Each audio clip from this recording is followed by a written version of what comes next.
상황을 호소하여 긴급하게 119의 도움을 받아 서울양 청구 소재 1회 목동병원 응급실로 이송되었습니다. 응급실 의사에게 여기가 답답하다 가슴을 치며 말했습니다. 이 말이 아내가 이성에서 마지막 한 말일 줄이야. 이후로는 인공호흡기를 장착하고 응급실을 거쳐 중증 환자 격리병원으로 이송되면서 면회는 물론이고 핸드폰 통화 등 일체 연락이 불가능했습니다. 다음은 입원 치료인 사방 과정을 말씀드리겠습니다. 입원 서너 시간 뒤일까 혈압이 자꾸 떨어지고 호흡 기능이 저하되어 인공호흡기로도 호흡이 어렵다며 목에 구멍을 내서 호흡용 호수를 삽입해야 된다고 했습니다. 이번 이틀 후에는 떨어진 혈압이 전혀 회복되지 않고 심장과 폐의 기능이 더욱 나빠져서 에코모란 치료를 실시한다고 했습니다. 후에 담당 간호사의 설명을 들어봤더니 에코모 치료란 체외로 혈관을 빼내어 물리적으로 이산화탄소 등을 분리 제거하고 신선한 산소를 공급시켜주는 일종의 생명유지장치로 치료비만 하루에 300만 원 정도라 했습니다. 더구나 몸 부분이라도 치면 연결된 호수 등이 빠지고 기기가 파손된다며 팔과 다리 등 온몸을 붕대로 묶어두었다고 했습니다. 이런 상태에서 물 한 모금 못 마시고 밥 한 술 먹지 못하고 말 한마디 하지 못한 채 그리웠을 식구들의 얼굴 한 번 보지 못하고 공포와 고통과 절망 속에서 몸이 묶여있으니 움직임은 고사하고 숨도 한번 제대로 크게 모셔보고 코로나에 걸리지 않으려고 코로나를 맞았다가 코로나에 걸리고 말았습니다. 그리고 폐렴이란 합병 증세로 백신 접종 44일차 응급실 입원 36일차인 2022년 1월 31일 아내는 사망했습니다. 저에게만 허락된 임종면회를 제외하고는 가족들 누구의 얼굴 한 번도 보지 못한 채 아내는 그렇게 죽었습니다. 공교롭게도 이날은 그의 음력 설날 금일이었습니다. 2시간 후면 설날이었습니다. 말할 수 없이 슬프고 긴 한이었습니다. 참으로 가슴이 아픈 한이었습니다. 건강하고 활기찼으며 인정 많고 푸근했던 법 없이도 살 것 같다며 주위의 칭찬을 받던 충청도 양반 예산백 아내는 그렇게 사망했습니다. 혹시 최근 어디가 아팠다거나 한국이 말하는 기저질 환자는 아니었냐고요? 천만에 전혀 아니었습니다. 그런 일이 전혀 없는 아주 건강하고 정신 건강한 가정주부였습니다. 10여 년 전 맹장 수술을 제외하고는 병원이라고는 가본 적이 없을 만큼 건강했습니다. 그 말을 어떻게 믿냐고요? 요즘 일반 보험에만 가입해도 복용하는 약은 있는지, 어떤 병을 알았는지, 의료보험 이력이나 병력을 전부 확인하는 세상에 백신 접종 부작용으로 사망했다며 피해 보상을 신청했으니 질병청이나 의료당국이 사망자의 병력이나 의료보험 이력은 얼마나 조사하고 체크했겠습니까? 병원에 입원했거나 치료한 적이 전혀 없습니다. 다음은 아내의 사망 후의 기막힌 사실들을 말씀드리겠습니다. 아내가 죽고 나서야 느끼고 배우며 깨달아 알게 되었습니다. 코로나 백신의 진실을, 코로나 백신의 엄청난 위험성을, 다시 말해 코로나 백신은 맞으면 죽을 수도 있다는 절대적인 사실을 알았습니다. 그때는 왜 몰랐는지 가슴을 치며 후회하고 눈물을 흘리며 공감합니다. 아내의 무덤에 갈 때마다 당신을 지켜주지 못한 제 체감에 사죄하고 통분합니다. 그때 백신 접종을 못하게 했어야 됩니다. 그러나 이 엄청난 비극이 나의 무지와 불찰 때문만은 아니라는 것도 아내가 죽고 한참 지나서야 알았습니다. 보건소에서 당신은 65세 이상 접종 대상자이니 인근 의료기관에 가서 서둘러 접종하라는 최초 문자가 오고, 또 그해 연말에 베트남 호치민에 있는 막내 여동생에게 가기로 계획도 했고, 그때만 해도 백신 접종이 위험하다는 사실을 꿈에도 몰랐던 때였거든요. 아무것도 모르고 남들도 다 맞았다고 하니 어심없이 맞았습니다. 무지했던 것이죠. 무식했던 것이죠. 그렇게 맞았습니다. 꼭 그런 것만은 아니었습니다. 정말 그런 것만은 아니지 않습니까? 그때는 백신을 맞지 않고는 생활하기 어려웠던 시기였습니다. 백신을 맞지 않고는 아무것도 할 수 없는 환경이었고 분위기였습니다. K 백신이니 백신 패스냐며 온 세상이 백신 접종에 정신줄을 놓고 살게 했던 때였습니다. 백신 공포와 백신 광란의 시기였습니다. 백신을 접종했다는 핸드폰 문자나 백신 접종 확인서가 없이는 공공장소에는 출입도 안 되었고 4인 이상은 식사도 할 수 없었으며 아예 식당은 식탁마다 칸막이를 설치해야 했습니다. 모임이나 집회는 아예 생각도 못할 때고 교회나 사찰이 종교활동마저도 통제를 받을 때였습니다. 이를 어기면 가태료와 벌금을 물리겠다고 엄포도 놓고 또 실제로 징수도 시키는 때였습니다. 마스크 지금 몇 분 쓰고 계시군요. 한 장에 2, 300원도 안 하던 마스크가 KF94니 어쩌고 하면서 한 장에 수천 원에도 구할 수 없게 만듭니다. 중국과의 계약을 지켜야 한다며 수출이라는 명분으로 조공처럼 중국에 우선하여 보낸 것이지요. 그러니 국내에서는 수요가 절대적으로 부족할 수밖에.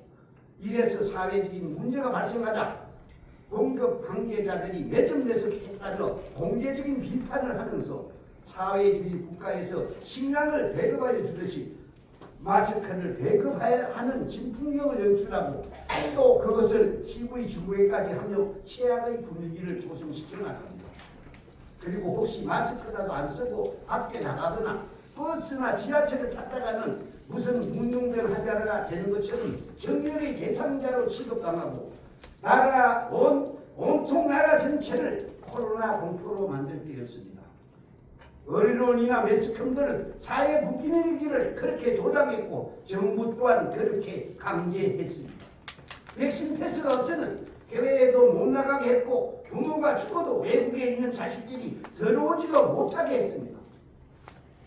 백신으로 코로나19라는 전염병으로 경력이라는 명분 아래 그렇게 백신 정치, 코로나 정치를 한 것입니다. 국가의 대통령님께서 백신은 극히 안전하다. 만약 백신을 접종받고 부작용이 발생하면 국가에서 책임진다며 전 국민을 향해 국가 책임론을 발표했습니다. 그것도 TV 방송을 통해서. 거기다가 한술 더해 보건당국은 백신 접종은 이웃을 위한 것이며 이웃에 대한 배려이고 이웃에 대한 의무라며 백신 접종을 권고하고 강제했습니다. 그리고 우리나라 K 방역 정책은 전 세계가 부러워하며 칭찬하는 성공한 정책이었다며 이는 정치적인 업적이요 성과라고 자화자찬하면서 질병관리본부를 질병관리청으로 성적시키고 여자 총장이 어쩌냐며 백신 접종에 미쳐 날뛰던 때였습니다. 그러니 안 맞을래야 안 맞을 수가 없던 때였습니다. 아내가 죽은 후에 받은 사망 진단은 이러했습니다. 환자 생명 문제. 상기 환자는 2021년 11월 18일 모더나 3차 접종 맞고 다음 날부터 기침, 숨참 증상으로 입원하여 중증 코로나 진단을 받고 폐렴으로 진행하여 항바이러스제와 스테로이드 치료에도 진행, 인공호흡기 삽입, 에크모 치료하였고 이후 격리해제 후 흉부외과로 전과하여 일반 중증 환자실에서 치료 지속하였으나 세균성, 질균성 폐렴의 합병증으로 사망함. 의료보험법 제17조 가점법 시행규칙 제9조 제1항에 이와 같이 진단합니다. 이와 인사를 했고 의과대학 부속 이대 목동교과사 최인정. 다음은 사망 후의 일들을 말씀드리겠습니다. 코로나 폐렴으로 죽었다는 사망 진단서와 함께 동주민센터에 사망 신고를 했습니다. 주위에서 코로나 관련 사망자는 정부에서 사망 의료금과 장례비 일부를 지원해 준다고 해서 구비서류를 준비하고 접수했습니다. 일주일 후 가달보건소에서 연락이 와서 감사한 마음으로 나름 단정한 복장을 하고 나갔습니다. 그러나 대답은 극히 사무적이고 얼음장같이 냉정했습니다. 유가족이 코로나 감염이라도 되는 듯 사무실이 아닌 복도에서 설명을 하더라고요. 당시 사망 당시가 코로나 양성이 아니고 음성인 상태에서 사망하였으므로 사망 위로금이나 장례비 지원 대상자로 분류되지 않는다고 했습니다. 그래서 어떤 지원도 할 수 없다고 했습니다. 따뜻한 말 한마디나 배려 전혀 없는 정말 인간미라고나 찾아볼 수 없었습니다. 그때만 해도 저는 아내를 잃은 지 한 달도 안 된 상주였는데 자기들로서는 해줄 것이 아무것도 없다며 코로나19 예방접종 피해 보상 신청이라는 제도가 있으니 한번 신청해 보라면서 양식과 준비할 서류를 일러주는 겁니다. 그때 제 기분이 어떻겠습니까? 뭔가를 뒤통수를 한 방 얻어맞은 것 같이 머리가 띵하니 눈이 캄캄하고 가슴이 먹먹해지더라고요. 끝까지해지는가 했더니 화가 치밀어 올라 누구에게라도 화풀이를 하고 싶더라고요. 누군지 몰라도 그들에게 배 죽이고 싶은 심정이었습니다. 그게 누구였을까요? 현재는 서울의 어느 대학교 교수로 임명되고 어떤 정당의 총괄 선대 본부장인지 뭔가를 했고 해외 백신 패스의 주역이었다는 그 여자 그 사람인지 국가 책임제가 어떠니 하며 거짓과 수수로 코로나 정치를 했던 양산 골짜기에 숨어 책박인지 뭔가를 하는 그 남자 그 사람인지 그러면서 저는 울면서 겨자 먹는다고 그들이 해오라고 하던 코로나19 예방접종 피해 보상 신청을 하였습니다. 준비한 구비서류만 의료 기록 등을 포함해 소핑병으로 가득하게 두 손으로 들지도 못할 정도로 많았습니다. 나중에 알게 된 사실이지만 이 모두가 이 많은 서류가 형식적이고 요식적인 절차였을 뿐이지 이미 해답은 나와 있는 수순이었답니다. 안 된다는 것이죠. 1차 신청하였으나 기각, 그 기각에 대해 이의를 제출하였으나 또 기각, 이어 다시 이의 시를 재제출하였으나 세 차례 모두 다 기각이었습니다. 그래서 저는 오늘 이 자리에 올 수밖에 없었습니다. 기각된 심의 내용을 말씀드리겠습니다. 심의번호 코로나19-2023-1-9898 성명 김문재 심의 결과 기각 엉클라인 4-2 박사님 이게 무슨 뜻입니까? 한 박사님 저 다시 저 심의 내용 기각에 unlikely 4-2 나오고 있어. unlikely가 무슨 뜻이에요? 아닌 것 같습니다. 이게 그런 게 아닌 것 같습니다. 그런 뜻이고 아니다도 아니고 아닌 것 같다는 뜻이.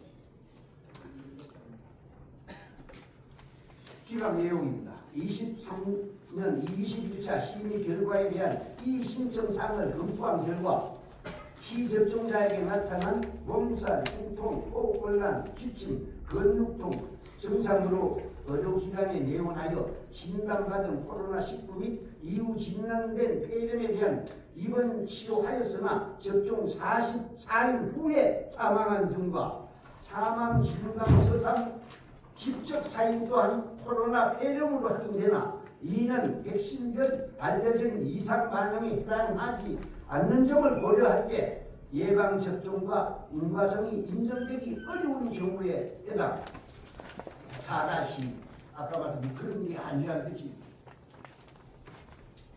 그래서 기각했다. 다시 말해 사지가 비틀리고 눈알이 튀어나오고 뒤집히며 접종 접시 피를 토하고 죽거나 예사상체가 되고 전신마비의 식물인간이 되거나 죽더라도 최소한 백신 접종 42일 안에 죽어야만 백신 접종 부작용으로 인한 인과성이라고 인정하지 백신을 맞고 발생하는 여한, 몸살, 흉통, 호흡곤란, 기침, 근육통, 심폐 기능 저하, 목구멍에 구멍을 뚫고 호수를 꽂고 인공호흡기를 감지하고 혈압이 떨어져서 심장 박동이 악화되어 몸 밖에서 심장과 폐의 기능을 개선해주는 생명유지장치인 에크모란 치료를 받다가 죽었는데도 그 모든 것은 백신 부작용으로 한계가 없다. 다시 말해 인간성이 인정할 수 없다는 것입니다. 그래서 치료한다는 것입니다. 국가나 보건당국의 책임이 아니라는 것입니다. 따라서 일체의 어떤 보상도 해줄 수 없다는 것입니다. 우리나라는 참으로 공평하지도 평등하지도 않는 나라입니다. 여러 가지로 차별이 심하며 결코 정의롭지 못한 그런 정부이고 그런 국가입니다. 정말 자랑스럽지 못한 나의 조국 대한민국입니다. 자랑스러운 조국이라고 말하기에는 너무나도 창피한 나라이고 정부입니다. 2014년 4월 16일 인천에서 제주도로 476명의 승객을 태우고 항해하던 선박이 전라남도 진도군 앞바다에 침몰하여 어린 학생들 304명의 여행객들이 천명을 당했습니다. 참 애가쁘고 안타까운 결코 있어서는 안 될 해상의 해양사고였죠. 소위 세월호 사고입니다. 엄밀히 객관적으로 따져 판단해 볼 때 사고의 원인과 사고의 책임은 항해사를 비롯한 선박과 선박을 운항하는 선박회사입니다. 국가나 정부의 관계 기관들이 책임질 일은 아니라고 생각합니다. 그런데 그 어떤 정치적 원인과 시민단체들의 사회적 이해관계는 정부로 하여금 피해 가족들에게 엄청난 피해 보상을 실시할 겁니다. 그리고 2022년 10월 어느 날 저녁 헬리원인지 뭔지 일반 국민들은 잘 알지 못하는 요란한 축제에 통제가 불가능할 정도로 많은 인파가 한꺼번에 몰려들어 엉키고 설키고 있어서는 안 될 압사 사고가 발생합니다. 축제를 즐기러 갔던 귀한 생명들이 애국인 26명을 포함하여 159명의 희생자를 발생시킵니다. 이태원 사고입니다. 이 사고 또한 여지없이 언론과 시민단체들이 주역으로 등장합니다. 장관을 탄핵하는 등 정치적인 이슈화시키면서 이번에도 정부는 선박 침몰 때와 마찬가지로 피해 보상을 해줍니다. 그러면 전염병을 예방한다며 강제로 코로나 백신을 접종시켜서 발생하게 한 백신 접종 부작용 사망 피해와 중증 환자 발생에 대한 국가와 정부의 조치는 어디였습니까? 초기에 국경을 폐쇄하여 중국 우한으로부터 코로나19 유입을 차단해야 한다고 양심적인 의료진들이 대통령을 비롯한 의료기관이 건의하고 호소하고 항의도 했지만 형제국가 중국과 고통을 함께 해야 한다며 국정을 개방합니다. 그리고 기업고 신성한다는 신천지를 지옥같은 아스라장으로 만들고 온 국가와 국민을 코로나19라는 전염병으로 초토화시키고 맙니다. 그리고 이를 예방한다며 수조 원의 혈세를 들여 검증 확인되지도 않는 외국산 백신을 수립하여 사회 분위기를 통제하고 강제하며 백신 접종을 시킵니다. 그리고는 유효 기간이 지났다며 수천억에 달하는 상당량의 백신을 폐기도 시킵니다. 그리하여 백신 접종으로 인한 백신 접종 부작용 사망자 2,800여 명과 18,000명 이상의 부작용 중증 환자를 발생하게 만듭니다. 그러나 하늘과 사람이 함께 분노할, 다시 말해 천인공노할 그들 백신 당국과 정부는 아직도 이런 사실을 모른 채 외면하고 있습니다. 코로나 백신 부작용 희생자 영혼들은 아직도 저승으로 떠나지 못하고 이승을 맴돌며 어제도 오늘도, 아니 이 시간에도 서울시청 옆 분향소에서 오열하며 부르짖고 있습니다. 코로나 백신 접종을 감지하며 문제가 발생하면 국가가 책임진다는 대통령과 해방력의 주역들아, 그리고 정부의 관계자들아, 여기 백신 부작용으로 사망한 2,800여 의원들이 영원히 절규하며 규탄한다. 당신들이 한 그 말에, 당신들이 실시한 그 정책에, 당신들이 저지른 그 과오에 대해서 사과하고 책임을 져라. 그리고 백신 이상 반응 인관성을 전면 인정하고 계책을 수립하라. 2025년 6월 15일 유가족 파동으로 어디